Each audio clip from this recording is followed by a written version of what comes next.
શિલાજ knowledge કોર્નરમાં આપનું હાર્દિક સ્વાગત છે। આજના વિડીયોમાં આપણે જોશું કે મુખ્યમંત્રી યુવા સ્વાવલંબન યોજનામાં સાધન અને પુસ્તક પેટે મળતી સહાય। તો મિત્રો, અગાઉના વિડીયોમાં આપણે મેડિકલ અને ડેન્ટલના વિદ્યાર્થીઓને કેટલી આર્થિક સહાય મળે છે તેનો પણ વિડીયો જોયો, તેમજ ઇજનેરી, ફાર્મસી તેમજ ટેકનોલોજીના અલગ અલગ ક્ષેત્રના સ્નાતક કક્ષાના અભ્યાસક્રમોમાં અને D2Dના અને ડિપ્લોમા કોર્સના કેટલી આર્થિક સહાય મળે છે MYSYમાં એનો પણ વિડીયો જોયો છે। તો આ વિડીયો પણ આપણને ઘણી માહિતી પૂરી પાડશે। તો મિત્રો, અમારો વિડીયો છે અંત સુધી જોશો, તેમજ વિડીયોને લાઈક અને શેર પણ કરશો, જેથી વધારેમાં વધારે વિદ્યાર્થીઓ તેમજ વાલીઓ પાસે આ માહિતી પહોંચી શકે। તેમજ જો આપ આ ચેનલમાં નવા હો તો ચેનલને સબસ્ક્રાઈબ કરવાનું ભૂલતા નહીં। તો મિત્રો, ચાલો શરૂ કરીએ છીએ આજનો વિડીયો।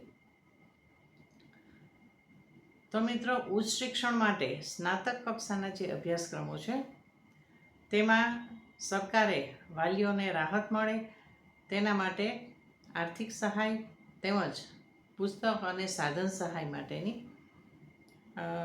જે આર્થિક મદદ પૂરી પાડે તેના માટેની જોગવાઈ કરેલી છે। તો આપણે જોઈએ કે MYSY યોજનામાં સ્નાતક કક્ષાના અભ્યાસક્રમો છે તેમાં સાધન અને પુસ્તક સહાય માટે કેટલી સહાય મળવાપાત્ર છે। તો મિત્રો, આપણે પહેલાં જોઈએ કે પાત્રતા કોણ ધરાવે છે। તો ઉચ્ચતર માધ્યમિક બોર્ડની એક્ઝામમાં 80% આવેલા હોય, સાયન્સ કે સામાન્ય પ્રવાહમાં 80% હોય તેવા વિદ્યાર્થીઓને MYSYમાંથી સાધન અને પુસ્તક સહાય માટેની રકમ મળવાપાત્ર થાય છે। હવે જે દંપતીની વાર્ષિક આવક 6 લાખ રૂપિયા હોય અથવા 6 લાખથી ઓછી હોય તેમના સંતાનોને MYSYમાં આ સહાય મળવાપાત્ર થાય છે। અને આપણે અગાઉના વિડીયોમાં જોયું કે જે આપણા અર્ધલશ્કરી દળો અને લશ્કરી દળોના જે જવાનો છે તે તેમની ફરજ દરમિયાન યુદ્ધ, નક્સલવાદ કે આતંકવાદ દરમિયાન શહીદ થયેલા હોય તો તેમના સંતાનોને આવક મર્યાદા કે પર્સન્ટાઇલ ધ્યાને લીધા વિના ખાસ કિસ્સામાં આ સહાય મળવાપાત્ર થાય છે। હવે કોઈ વાલી છે એ સરકારી નોકરી કરે છે કે પ્રાઇવેટ નોકરી કરે છે, તો જે વર્ષમાં એનું સંતાન અરજી કરે છે પુસ્તક અને સાધન સહાય માટે, તે વર્ષે જો તેની આવક નિવૃત્તિને કારણે વધારાના લાભ જે ગ્રેચ્યુટી મળે છે, રજાનો પગાર મળે છે, તેના કારણે તેની આવક વધી ગઈ હોય તો 6 લાખ અને પ્લસ 5 લાખ એટલે 11 લાખની આવક છે એને માન્ય ગણવામાં આવે છે। પણ એક વર્ષ પૂરતું જ, જે વર્ષે તમે દાખલો રજૂ કરો ત્યારે, અને આ સાધન સહાય છે પુસ્તકની એ પ્રવેશ વખતે એક જ વખત મળવાપાત્ર થાય છે, દર વર્ષે મળતી નથી। એટલે અત્યારે જે વિદ્યાર્થીઓ છે તે 12 બોર્ડમાં પાસ થયેલા છે તેમને તે પ્રવેશની કાર્યવાહી ચાલુ છે।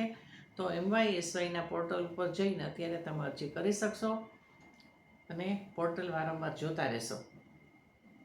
તો આ પાત્રતા ધરાવતા છે। હવે કેટલી સાધન અને પુસ્તક સહાય માટે કેટલી રકમ મળે છે તે આપણે જોઈએ કે મેડિકલ અને ડેન્ટલના વિદ્યાર્થીઓ છે તેમને નીટના આધારે પ્રવેશ મળે છે, એટલે તેમને પર્સન્ટાઇલ ધ્યાને લેવાનું નથી, પણ પ્રવેશ મળે ત્યારે તેમને વાર્ષિક 10,000 રૂપિયાની આર્થિક સહાય સાધન અને પુસ્તક સહાય પેટે મળવાપાત્ર થાય છે। તેમજ ઇજનેરી, ટેકનોલોજી, ફાર્મસી, આયુર્વેદ, હોમિયોપેથી જેવા સ્નાતક કક્ષાના તમામ કોર્સ છે ઉચ્ચ શિક્ષણ માટેના, તેમાં આર્થિક સહાય છે એ પ્રથમ વર્ષે 3,000 રૂપિયા મળવાપાત્ર થાય છે। હવે આ રકમ છે એ DBTથી મળવાપાત્ર થાય છે, એટલે દરેક વિદ્યાર્થીએ પોતાનું અલગથી બેંક એકાઉન્ટ ખોલાવવાનું છે, તેમજ તેનું આધાર કાર્ડ છે એ આની સાથે લિંક કરવાનું છે, જેથી DBTથી વિદ્યાર્થીઓના ખાતામાં પૈસા જમા થઈ જશે। MYSY યોજના હેઠળ રહેવા જમવાની સહાય પણ આપવામાં આવે છે। તો મિત્રો, MYSY યોજના હેઠળ પાત્રતા ધરાવતા સ્નાતક અને ડિપ્લોમા અભ્યાસક્રમમાં પ્રવેશ મેળવેલ વિદ્યાર્થીઓને તેમનું રહેઠાણની જગ્યા છે તે તેમના અભ્યાસ કરતા સ્થળેથી તાલુકા બહાર હોય અને ત્યાં તેમને સરકારી છાત્રાલયમાં પ્રવેશ ના મળે, સરકારી છાત્રાલય હોય કે અનુદાનિત હોય, જે છાત્રાલયમાં પ્રવેશ ના મળે ત્યારે બહાર એમને રહેવા માટેની વ્યવસ્થા કરવી પડે છે, અથવા તો સ્વનિર્ભર કોલેજ અથવા તો સંસ્થામાં છાત્રાલયમાં પ્રવેશ મેળવવો પડે છે. આવા સંજોગોમાં આ વિદ્યાર્થીઓને વર્ષના 10 મહિના માટે દર મહિને 1200 રૂપિયા એટલે 12,000 રૂપિયાની રહેવા જમવાની સહાય મળવાપાત્ર થાય છે. આ માટે વિદ્યાર્થીઓએ એક એવું એકરારનામું આપવાનું રહેશે કે સરકારી છાત્રાલય, અનુદાનિત છાત્રાલયમાં પ્રવેશ નથી મળ્યો અને તાલુકા બહાર અભ્યાસ કરે છે તેવું એકરારનામું છે. એ આ વેબ પોર્ટલ ઉપર આપેલું છે. તો આવું એકરારનામું વિદ્યાર્થીઓ આપશે પછી એમને 12,000 રૂપિયાની રહેવા જમવાની સહાય પણ મળશે. તો મિત્રો, આ માટે તમે કેસીજીના હેલ્પલાઇન નંબર છે તેનો પણ સંપર્ક કરી શકો છો. તેમજ MYSYની વેબસાઇટ છે તેની પણ વારંવાર મુલાકાત લેતા રહેશો એટલે આપણને ખબર પડશે કે આ સાધન સહાય છે એના ફોર્મ ભરાય છે અને તે માટે આ લાભ આપને મળવાપાત્ર છે. તો મિત્રો, જલ્દીથી તમે તમારા ફોર્મ ભરી દેશો જેથી આ સહાય આપને મળવાપાત્ર થાય. અને આ માટે કોલેજ અને સંસ્થામાં હેલ્પ સેન્ટરો પણ શરૂ કરેલા છે. ત્યાં જઈને તમે વધારે માહિતી મેળવી શકો છો. ફોર્મ કેવી રીતે ભરવાનું છે, ઓનલાઈન આની જાહેરાત આવે છે ત્યારે તમે ફોર્મ ભરી શકો છો. એટલે NICની જે વેબસાઇટ છે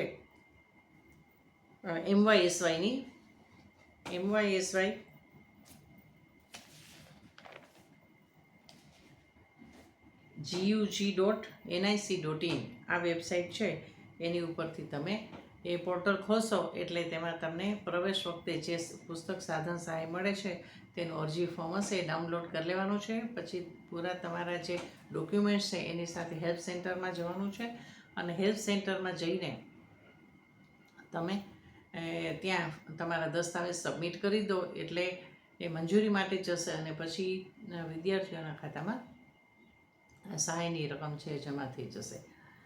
તો મિત્રો, આના માટે વેબસાઇટ છે એ વારંવાર તમારે જોતા રહેવાની છે. 25-26 છે એના ફોર્મ હવે ભરાશે એટલે આ સહાય છે આપને ખૂબ જ ઉપયોગી થશે અને પ્રથમ વર્ષે જે પ્રવેશ મેળવે છે કોલેજમાં તેમને આર્થિક રીતે મદદરૂપ થવા માટેનો સરકારનો નિર્ણય છે. તો મિત્રો, મારો આજનો વિડીયો આપને કેવો લાગ્યો છે તે કોમેન્ટ સેક્શનમાં જણાવજો. તેમજ વિડીયો લાઇક અને શેર પણ કરશો જેથી વધારે વિદ્યાર્થીઓ અને વાલીઓ સુધી આ માહિતી પહોંચી શકે. તેમજ જો આપ ચેનલ ઉપર પહેલી વખત આવ્યા હોય અને પહેલી વખત મારો વિડીયો જોઈ રહ્યા હોય તો મારી ચેનલને સબસ્ક્રાઈબ કરવાનું ભૂલતા નહીં. તો મિત્રો, આજે હું રજા લઉં છું. હવે નવો વિડીયો છે એ નમો લક્ષ્મી યોજના, જે શિષ્યવૃત્તિની સરકારી યોજના છે તેનો હું બનાવીશ. તો એ પણ તમે જોશો તો મારી ચેનલને જોતા રહેશો. બસ આજ તો આટલું જ. નમસ્કાર મિત્રો.